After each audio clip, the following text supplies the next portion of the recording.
வணக்கம். Big topic with Karthik Mayakumar. ஆக்சுவலாக cinema ரசிகர்களுக்கு இது பிக் டாபிக்ங்க.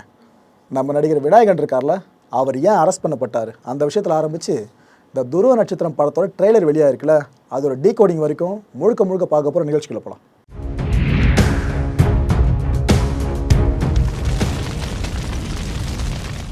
துருவ நட்சத்திரம் இந்த படத்தை எப்படியாவது வெளியே கொண்டு வந்தணும்னு சொல்லிட்டு இந்த படத்தோட இயக்குனர் கௌதம் அவர்கள் ட்ரை பண்ணிக்கிட்டே இருந்தார்ல, அதுக்கு ஒரு வழியாக விடிவு காலம் பிறந்திருக்குங்க. இந்த படத்தோட டைம்லைனை பார்த்துருங்க. முதல்ல ரிலீஸ் ஆகிறதுக்கு முன்னாடியே டைம்லைனை பார்த்துருங்க. 2018 வருஷம் ஜூன் 5ஆம் தேதி இந்த படத்தோட டீசர் வெளியாச்சு. இதுக்கப்புறம் இந்த படம் சார்ந்து ட்ரெய்லர் வந்துடும், அதுக்கப்புறம் படம் வந்துடும் நினச்சிக்கிட்டு இருந்தா வரல. 1008 பஞ்சாயத்துகள் எல்லாம் ஒரு வருஷமாக அந்த சால்வ் பண்ணி கடைசியாக இந்த வருஷம் கடந்த செப்டம்பர் மாதம் 23ஆம் தேதி ட்ரையல் பிளேசர் அப்படின்னு சொல்லி வெளியிட்டிருந்தாங்க. அதாவது ட்ரெய்லருக்கு ஒரு டீசர் கட் பண்ண எப்படி இருக்கும் அந்த கான்செப்ட் தான் ட்ரையல் பிளேசர். இது எப்போ 2023 வந்திருக்கு, கடந்த செப்டம்பர் மாதம். ஆனால் டீசர் வந்தது 2018.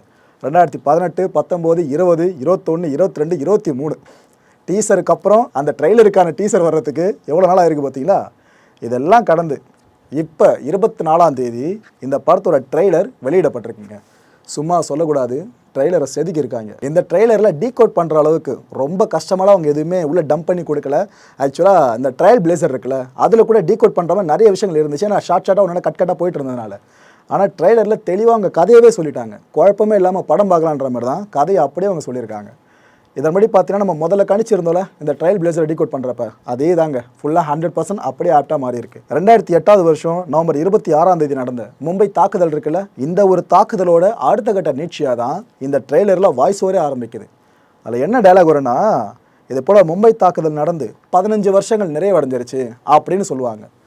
அதுக்கப்புறமா இது போல் எந்த விஷயமும் திரும்ப நடக்காமல் இருக்கணும்னா நாம் இப்போவே களை எடுத்தாலும் ஒரு சில விஷயங்களை பண்ணணும், அதுக்கு ஒரு டீமை செட் பண்ணுற மாதிரி தான் அந்த கான்வர்சேஷன் நடந்துகிட்ருக்கோம். இந்த ட்ரெய்லர் சார்ந்து பார்த்தீங்கன்னா ஆக்சுவலாக கரெக்டான நம்பருங்க இந்த 15 வருஷன்றது. அவங்க ஒரு வருஷமாக வெயிட் பண்ணி இப்போ 2023 படம் ரிலீஸ் ஆகுதுன்னு கன்ஃபார்ம் ஆன பிற்பாடு இந்த 15 வருஷம் உள்ளே கொண்டு வந்திருக்காங்க போல இருக்குது. 2008 மும்பை பயங்கரவாத தாக்குதல், இப்போ 2023 கரெக்டாக கணக்கு பண்ணி பார்த்தீங்கன்னா இதோ 15 வருஷம் நிறைவடையுது. ஒரு வேளை படம் இப்போவும் ரிலீஸ் ஆகாமல் அடுத்த வருஷம் தள்ளி போயிடுச்சுன்னா 16 வருஷங்கள் நிறைவடைகிறதா அந்த ட்ரெய்லர்லேயே அவங்க வாய்ஸ் ஓவரில் பண்ணணும் மாற்றி. துருவ நட்சத்திரம் எவ்வளோ தூரம் நீண்டு வந்திருக்கு பாருங்க, டைமில் எவ்வளோ மாற்றங்கள் பாருங்கள். இந்த படம் ரிலீஸ் ஆகிற தேதி பார்த்தீங்கன்னா வர நவம்பர் மாதம் 24ஆம் தேதிங்க. ஆக்சுவலாக ஒரு சிங்க் பார்த்தீங்களா, உண்மையிலேயே மும்பை தாக்குதல் நடந்தது நவம்பர் 26. இந்த படம் ரிலீஸ் ஆக போகிறது நவம்பர் 24. இந்த கதை காலத்துக்கு ஏற்ற மாதிரியே கரெக்டாக கனெக்ட் கிடச்சிருக்குல்ல. இந்த டீம் அவங்க கிரியேட் பண்ணுறாங்கன்னு சொன்னால அந்த டீமுக்கு பேர் த பேஸ்மெண்ட். ஆக்சுவலாக ஒரு கோஸ்ட் டீம் மாதிரி தான் இதை அவங்க பயங்கரமாக ஹைப் ஏற்றி அந்த ட்ரெய்லரில் சொல்கிறாங்க. அதுவும் இல்லாமல் விக்ரம் படத்தில் அமர் கேரக்டர் ஒரு டைலாக் சொல்லுவாங்க, ஞாபகம் இருக்கா? இந்த விதிகள் இருந்தால் மீறப்படும் அப்படின்ற மாதிரி அந்த டைலாகை அப்படியே உள்ளே கொண்டு வந்திருக்காங்க. காப்பி அடித்தாங்கன்னு சொல்ல வரல, கரெக்டாக சிங்க் ஆகுதுன்னு சொல்ல வரேன். கொஞ்சம் நினச்சி பாருங்களேன், விக்ரம் அமர் தலைமையில் ஒரு கோஸ்ட் டீம் உருவாக்கப்பட்டால் எப்படி இருக்கும், அந்த டீமுக்கு இந்த பேஸ்மெண்ட்னு பேர் வச்சு அப்படி இருக்கும். அப்படி தான் இருக்குங்க இந்த ஒட்டுமொத்த டீமையும் பார்க்குறப்ப. ஆனால் கௌதம் சாருக்கு அமைஞ்சிருக்கு பாருங்கள் அந்த நாட்கள் கரெக்டாக. எதை வச்சு சொல்கிறேன்னா, மும்பை பயங்கரவாத தாக்குதல் சார்ந்து தான் இந்த ட்ரெய்லரில் காட்சிகள் அங்கங்கே வருது, டயலாகும் ப்ளேஸ் ஆகுது. படமும் கண்டிப்பாக அந்த காட்சி விவரிப்புகள் இருக்கலாம். இந்த மாதம் மும்பை பயங்கரவாத தாக்குதல் நடந்த மாதம், இதே மாதம் தான் உலகக்கோப்பை கிரிக்கெட் தொடர் நடந்துக்கிட்டு இருக்கு. ஆக்சுவலாக அந்த ட்ரெய்லரில் பார்த்தீங்கன்னா கிரிக்கெட் இருக்குல்ல, இதை வச்சு கதையை நகர்த்தி கொண்டு போகிற மாதிரி காமிச்சிருப்பாங்க. இந்த கேரக்டர் சொல்லும் 10 பேர் இருக்காங்க, இன்னும் ஒருத்த வேணும், 11வது ஆளா, கிரிக்கெட் பிளேயர்ஸ் மாதிரின்னு சொல்லி அந்த கிரிக்கெட் டீம் இருக்குல்ல அது மாதிரி சொல்லி இவர் ஃபுல்லாக விவரிப்பார். இதுக்கப்புறம் ட்ரெய்லரோட செகண்ட் ஹாஃபில் பார்த்தீங்கன்னா தலைவனை காட்டுவாங்க, படத்தோட இயக்குனரான கௌதம் அவர்கள். இவர் படத்தில் நடிச்சிருக்கார் போல இருக்குங்க. இவர் சொல்லுவார், அதாவது ஒரு சர்வதேச கிரிக்கெட் பிளேயர் இருக்கார்ல, அவரை மாதிரி எல்லா விஷயங்களையும் ஃபேஸ் பண்ண ரெடியாக இருக்கவங்களால தான் சர்வதேச தரத்துக்கு போக முடியுன்ற மாதிரி அவர் டயலாக ஃபுல்லாக டெலிவரி பண்ணிட்டு இருப்பார். ஸோ இந்த கேரக்டராக இருக்கட்டும் கரெக்டாக இந்த வேர்ல்ட் கப் போயிட்டு இருக்க இந்த நேரத்தில் இந்த கேரக்டர்ஸ் பேசுகிற வசனமாக ட்ரெய்லரில் எடுத்து வச்சிருக்காங்க. பார்த்தீங்கன்னா ரீச்சுக்கு நல்லா செம ஐடியா இது. இதை பார்க்குறப்ப ஏன்ப்பா இது கௌதம் சார் படத்தோட ட்ரெய்லரா இல்லை நம்ம லோக்கி அவர்கள் படத்தோட ட்ரெய்லரா டவுட்டே நம்மளுக்கு வந்துடும். கையை வெட்டி கையில் கொண்டு போகிறாங்க, புரியுதா? இந்த ஒரு ஃப்ரேம் அங்கே நல்லா பார்க்க முடியுதுங்க. இதை பார்க்குறப்ப இன்னொரு கனெக்டும் கிடச்சிது. இந்த வேட்டையாடு விளையாடு படம் பார்த்துருப்பீங்க, அதில் ஒரு சீனை டிவியில் போடுறப்ப கட் பண்ணியிருப்பாங்க, ஆனால் தேட்டரில் காமிச்சாங்க அந்த சீனை. அந்த அமுதா இலான்னு 2 கேரக்டர்ஸ் இருப்பாங்களே, படத்தோட ஆன்டகனிஸ்டாக நடிச்சிருப்பாங்க பாருங்க. அவங்க ஒருத்தரை சாகடிச்சுட்டு தோலை பிரிப்பாங்க, அப்படியே தோலை வெட்டி எடுப்பாங்க. இது போல காட்சிகள் அதுக்கப்புறம் கௌதம் சாரோட படங்களில் பெருசாக வராமல் இருந்துச்சு. ஆனால் விண்டேஜ் கௌதம் அவர்கள் திரும்ப ரீஎன்ட்ரி கொடுத்துருக்க மாதிரி தான் இந்த ஷாட் நமக்கு உணர்த்துது. இந்த படத்தில் பார்த்திபன் சாருக்கும் நல்ல ஒரு ரோல் இருக்குன்னு நினைக்கிறேன். நல்லா கேஷுவலாக கொலை பண்ணுற மாதிரி காமிச்சிருக்காங்க. இதில் என்னென்னா இப்போ வரைக்கும் சர்ச்சை வெடிக்கல ட்ரெய்லர் சார்ந்து, ஆனால் வெடிக்குமோன்ற ஐயமும் எழுதுங்க. அந்த கார்னரில் பார்த்தீங்களா ஒரு பலகை ஒன்று தெரியுது உங்களுக்கு, அதில் இருக்க எழுத்துக்கள்லாம் வச்சு நீங்கள் பார்த்தீங்கன்னா இவர் யாரை கொல்ல வராரு, எதுக்காக கொல்ல வராங்க அப்படின்ற ஒரு விஷயம் கூட மக்கள் உங்களுக்கு தெரியலாம். இது ஒரு குற்றச்சாட்டாகவே வளர்த்துக்கிட்டு இருந்துச்சு. பீஸ்ட் படம் ஒரு சில நாடுகளில் தடை விதிக்கப்பட்டுச்சுல ரிலீஸுக்கு, அதுக்கு என்ன காரணம் முன்வைக்கப்பட்டுச்சோ தெரிஞ்சிருக்கோம் நம்புறேன். அதே காரணத்தை கூட இந்த ஃப்ரேம் நமக்கு சொல்ல வரலாம். இது தரமான ஷாட்டுங்க. இதுக்கு முன்னாடி நாம் எவ்வளவோ காட்சிகள் பார்த்துருப்போம் படங்கள் சார்ந்து, ட்ரெய்லர் சார்ந்தோம். ஆனால் இது தரமான காட்சி. என்னென்னா அடிச்சிருவார் விக்ரம் சார், கிக் ஒன்று அடிச்சிருவார். அடிச்சு அந்த ஒரு ஆப்போசிட்டில் கேரக்டர் அப்படியே கீழே விடும் பார்த்தீங்களா, அந்த கீழே விடுற ஆங்கிளுக்கு அப்படியே பேஸ் பண்ணி இவர் அப்படியே நகருவாருங்க. இது நீங்கள் ஃபோட்டோவை பார்க்குறப்ப அந்தளவுக்கு எஃபெக்டிவ்னஸாக இருக்காது. ஆனால் அந்த ட்ரெய்லரில் இந்த ஒரு காட்சி வரப்போ நீங்கள் ஒரு ஃப்ரேமாக ஃப்ரீஸ் பண்ணி பாருங்கள், அவ்வளோ சூப்பராக இருக்கும். இது யார் எப்படி கம்போஸ் பண்ணான்னு தெரியல, டேரக்டர் ஐடியாவா இல்லை ஸ்டன் மாஸ்டரோட ஐடியாவான்னு தெரியல, சூப்பராக ஒர்க் அவுட் ஆகிருக்கு ட்ரெய்லரில். 57 வயசாங்க நம்ம விக்ரம் அவர்களுக்கு, ஆனால் பார்த்தா அப்படியே தெரிகிறாரு. நம்ம மனுஷனுக்கு மட்டும் வயசே ஆகாது போல இருக்குங்க. இந்த நம்பர்லாம் சொன்னால் மட்டும்தான் தெரியுது. இத்தனை வருஷங்களுக்கு முன்னாடி எடுக்கப்பட்ட படம், அதுக்கப்புறம் சில இன்சர்ட்ஸை கண்டிப்பாக அவங்க எடுத்திருக்கலாம். ஆனால் இன்னும் ஃப்ரெஷ்ஷாக இருக்குன்னு அந்த படத்தை பார்த்தவங்க சொல்கிறாங்கன்னா அதுதான் ஜிவிஎம் அவர்களோட கைவண்ணன்னு சொல்கிறது. இந்த ட்ரெய்லரில் இந்த ஒரு போர்ஷன் அண்ட் இதுக்கு முன்னாடி வர ஒரு 4-5 ஃப்ரேம்ஸ், இதுக்கப்புறம் வர ஒரு 2 ஃப்ரேம்ஸு, இதெல்லாம் கனெக்ட் பண்ணி பார்த்தீங்கன்னா கூஸ்பம் கேரண்டின்னு சொல்லலாங்க. ஏன்னா இந்த ட்ரெய்லருக்கு மியூசிக் நல்ல ஒரு ஸ்ட்ரென்த்து, மாற்று கருத்தே இல்லை. அது கூடவே இந்த பர்டிகுலர் போர்ஷனுக்காக சவுண்ட்ஸை யூஸ் பண்ணியிருப்பாங்க.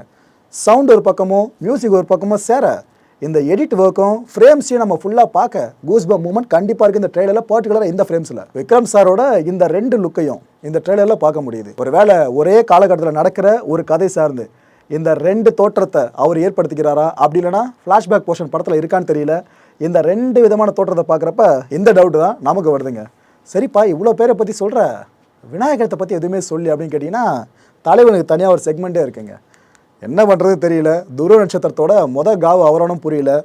இந்த துருவ நட்சத்திரம் ட்ரெய்லர் வெளியான அதே நேரத்தில் விநாயகன் அவர்கள் இருக்காங்களே கைது பண்ணப்பட்டிருக்காங்க. படத்தில் சொல்லலைங்க, நிஜத்தில் அவர் அரெஸ்ட் பண்ணப்பட்டிருக்காரு. விநாயகன் அவர்களுக்கு பெருசாக அறிமுகம் வேண்டாம். ஜெயிலர் படத்தை பார்த்த எல்லாருக்கும் இந்த வர்மனை கண்டிப்பாக தெரிஞ்சிருக்கும். விநாயகன் அவர்கள் இந்த துருவ நட்சத்திர படத்தில் மெயின் வில்லனாக நடிச்சிருக்காருன்னு அசியூம் பண்ண முடியுது. ஏன்னா விக்ரம் அவர்களுக்கு எந்த அளவுக்கு ட்ரெய்லரில் ஸ்கோப் கொடுத்துருக்காங்களோ அதுக்கு இணையாக தான் இந்த கேரக்டருக்கும் கொடுத்துருக்காங்க. எனக்கு தெரிஞ்ச ஜெயிலர் படத்தில் ஒரு நடிப்பு திறனை வெளிப்படுத்தினார்ல, அதை விட ஒரு படி மேலே இந்த படத்தில் இருக்கும் போல இருக்குது. ஏன்னா 4-5 இடங்களில் ஒரு இன்சர்ட்டாக யூஸ் பண்ணியிருக்காங்க அந்த ட்ரெய்லரில். ஆனால் அந்த இடங்களில் கூட மனுஷன் ஸ்கோர் பண்ணிடாப்புல. என்ன பர்ஃபார்மன்ஸுங்க, ட்ரெய்லரை பார்க்கும்போது ஆஹா இந்த மனுஷன் படத்தை பார்க்குறப்ப என்ன பண்ண காத்திருக்காரு தெரியுன்னு ஒரு பெரிய ஹைப்பை நம்மளுக்கே கொடுத்துட்றாரு. ஸோ ஒரு பக்கம் பார்த்தீங்கன்னா துருவ நட்சத்திரம் ட்ரெய்லர் ரிலீஸு, இன்னொரு பக்கம் அரெஸ்ட் பண்ணப்பட்ட நம்ம விநாயகன் அவர்கள் இருக்காங்களே இவரும் ரிலீஸு. என்னப்பா அரெஸ்ட்ன்ற புரியல, என்னதான் ஆச்சு அப்படின்னு கேட்டிங்கன்னா ஒன்றும் இல்லைங்க. இந்த கேரளாவோட எர்ணாகுளம் பகுதி இருக்குல்ல, அங்கே ஒரு அப்பார்ட்மெண்ட் இருக்குது. அங்கே தான் இவர் வசிச்சுட்டு இருக்காரு இவரோட குடும்பத்தோடு. அங்கே அப்பார்ட்மெண்ட்னா அக்கம் பக்கத்து வீடுகளும் நிறைய இருக்குமே. என்ன நடந்திருக்கான், குடும்ப பிரச்சனைன்னு சொல்லப்படுதுங்க இவரோட குடும்பத்துக்குள்ளே. அது என்ன எதுலாம் நம்ம பெருசாக பேச வேண்டாம், மேலோட்டமாக பார்த்துடலாம். இவர் அந்த பிரச்சனை நடப்ப என்ன இருக்குது, சத்தம் அதிகமாக கேட்டிருக்குன்னு சொல்லிட்டு பக்கத்து வீட்டில் இருக்கவங்களாம் இவர்கிட்ட கேட்டிருக்காங்க, என்னங்க சும்மா கத்திக்கிட்டே இருக்கீங்கன்னு சொல்லிட்டு. அப்போ ஒரு மது போதையில் அந்த அக்கம் பக்கத்து வீட்டினர்கிட்ட தகராறு பண்ணார் அப்படின்னு ஒரு குற்றச்சாட்டு எழும்புச்சு. இந்த விஷயம் அப்படியே போலீஸ் ஸ்டேஷனுக்கு போகுதுங்க. போலீஸ் ஸ்டேஷனில் இருந்து ஒரு பெண் காவலர் இந்த இடத்துக்கு வந்திருக்காங்கன்னா, வந்த அவங்க கிட்டையும் இவர் அவமரியாதையாக பேசினார், யார் விநாயகன் அவர்கள் அவமரியாதையாக பேசினார்னு இன்னொரு குற்றச்சாட்டு. அதுக்கப்புறம் சில ஹையர் அஃபிஷியல்ஸ்லாம் வந்திருக்காங்க இந்த போலீஸ் டிபார்ட்மெண்ட்டை சேர்ந்தவங்களே. அவங்க வந்து இவர்கிட்ட பேசுகிறாங்க. இவர் அப்பயும் கொஞ்சம் குரலை உயர்த்தினபடியே பேசி இருந்திருக்காரு. அதுக்கப்புறம் அவரை வண்டியில் ஏற்றி ஸ்டேஷனுக்கு கொண்டு போயிட்டாங்க. மருத்துவ பரிசோதனை முடிஞ்ச கையோடு இந்த விசாரணைன்ற ப்ராசஸ் அங்கே பெருசாக போச்சானும் தெரியல. ஏன்னா ஸ்டேஷனுக்குள்ளேயும் பயங்கரமாக ஷார்ட் பண்ணிட்டு தான் இருந்தார் அங்கே இருக்க காவலர்கள்கிட்ட. எப்படி ஒரு வழியாக போலீஸ் ஜாமீனில் இவர் விடுவிக்கப்பட்டார்.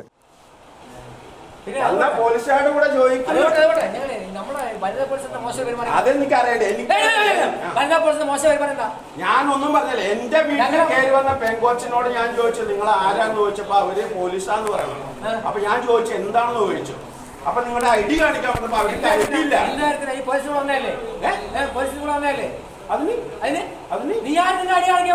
ഞാനൊരു സാറേ ഞാനൊരു പവനാണ്. സാറാണ് എന്നോട് പറഞ്ഞത് എന്ത് പ്രശ്നം വന്നാലും നീ സ്റ്റേഷനിൽ വന്ന് പറയാൻ സാറാണ് എന്നോട് പറഞ്ഞത്. എന്നിട്ട് വെല്ലുവിളിച്ചാൽ ഞാൻ ചോദ്യങ്ങളാണ് ചോദിക്കുന്നത്. അത് മനസ്സിലായി, അതെനിക്ക് മനസ്സിലായി, അതെനിക്ക് കൃത്യമായിട്ട് മനസ്സിലായി. അതുകൊണ്ടാണ് ഞാൻ ചോദിക്കുന്നത് ആരാണെന്ന്. എന്റെ വീട്ടിൽ കയറി വന്ന പെങ്കൊച്ച ആരാന്ന് എനിക്ക് അറിയണം. വീട്ടിൽ നിന്റെ വീട്ടിലെ ആവശ്യത്തിന് ഭാര്യ വന്ന് പ്രശ്നം ഉണ്ടാക്കാൻ പോലീസ് പെങ്കൊച്ചായിരുന്നു. അയാൾ പെങ്കൊച്ച്. എന്റെ വീട്ടിലൊരു പെണ്ണ് കയറി വന്ന ആ പെങ്കൊച്ച ആരാന്ന് എനിക്ക് അറിയണം. ഈ കേസ് വനിതാ പോലീസാണ്. ആ വനിതാന്ന് വെച്ചാ വനിതാ പോലീസാന്നുള്ള ഐഡി കാണിക്കണോ? അവര് ആരാ കൂടെ വന്നത്? അതെനിക്ക് അറിയേണ്ട ആവശ്യമില്ല. എന്റെ സ്നേഹവും ഭയങ്കര ബഹുമാനം എനിക്ക് സാറിനോടുണ്ട്. ബഹുമാനം എനിക്കുണ്ട്. ഇന്നും ഞാൻ പറഞ്ഞല്ലോ വിനായക, എനിക്ക് എന്ത് പറ്റിയാലും എനിക്ക് എന്ത് പ്രശ്നം ഉണ്ടെങ്കിലും നീ ആദ്യം സ്റ്റേഷനിൽ വിളിച്ചു പറയാന്ന് സാറാണ് എന്നോട് പറഞ്ഞത്. അത് വന്നല്ലോ പോലീസ്. ആ അതിന്റെ അതിന്റെ കുഴപ്പം എന്താ? അതിന്റെ ഇടയിൽ പെങ്കൊച്ചാരാന്നാണ് ഞാൻ ചോദിച്ചത്. എന്റെ വീട്ടിൽ നിന്റെ ഭാര്യന്റെ പ്രശ്നം ഉണ്ടാക്കി വനിതാ പോലീസ് അവിടെ അന്നപ്പോ എന്താ പോലീസാന്ന് അവര് പറയണോ? പിന്നെ പറഞ്ഞില്ലേ? പറഞ്ഞില്ല. விநாயகன் அவர்கள் சார்ந்து இப்போ நடக்கிறதெல்லாம் சூப்பர் ஸ்டார் ரஜினிகாந்த் அவர்கள் பார்த்தானா என்ன நினைப்பாரு? நம்ம உண்மையிலே ஒரு ஃபைட்டர் கூட ஜெயிலில் நடிக்க வச்சிங்களா, நல்ல வேலை அப்படி தான் நினைப்பார் போல இருக்குது. ஏன்னா ரியல் லைஃப்பில் இது மாதிரிலாம் ஓடிக்கிட்டு இருக்கு. ஓகே, இந்த கான்டென்ட்டை பொறுத்த வரைக்கும் நாமளாம் எதிர்பார்க்க வேண்டிய விஷயம் ஒன்று தாங்க. கௌதம் அவர்களோட கனவு ஃபார்முலா ஒன்று இருக்குங்க. அதாவது ஜேம்ஸ் பாண்ட் படங்கள் இருக்குல்ல, இதையும் மிஷன் இம்பாசிபிள் படங்கள் இருக்குது பாருங்க, அதையும் சேர்த்து ஒரே ஒரு தமிழ் படமாக உருவாக்கினா எப்படி இருக்கும்? இந்த கனவு இந்த மனுஷனுக்கு பல ஆண்டுகளாக இருக்குது. அந்த கனவுக்கு உயிர் கொடுக்குற படமாக தான் இந்த துருவ நட்சத்திரம் அமையும்னு அவர் ஆழமாக நம்புறாரு. அது மட்டும் இல்லாமல் துருவ நட்சத்திரம் படத்துக்கு மக்கள் மத்தியில் பெரிய ரெஸ்பான்ஸ் மட்டும் கிடச்சிருச்சு அப்படின்னா பார்ட் 2 எடுக்கலான்ற அளவுக்கு படக்குழு இப்பயே பேச ஆரம்பிச்சிட்டு இருக்காங்களாம். ஸோ பார்க்கலாம், துருவ நட்சத்திரம் நமக்கு எதிர்பார்க்காத நிறைய சர்ப்ரைசஸை கொடுக்க போதா இல்லை ஓகே அது படம் வந்ததுக்கப்புறம் பார்த்துக்கலாம். அடுத்த நிகழ்ச்சியை சந்திக்கலாம். நன்றி, வணக்கம்.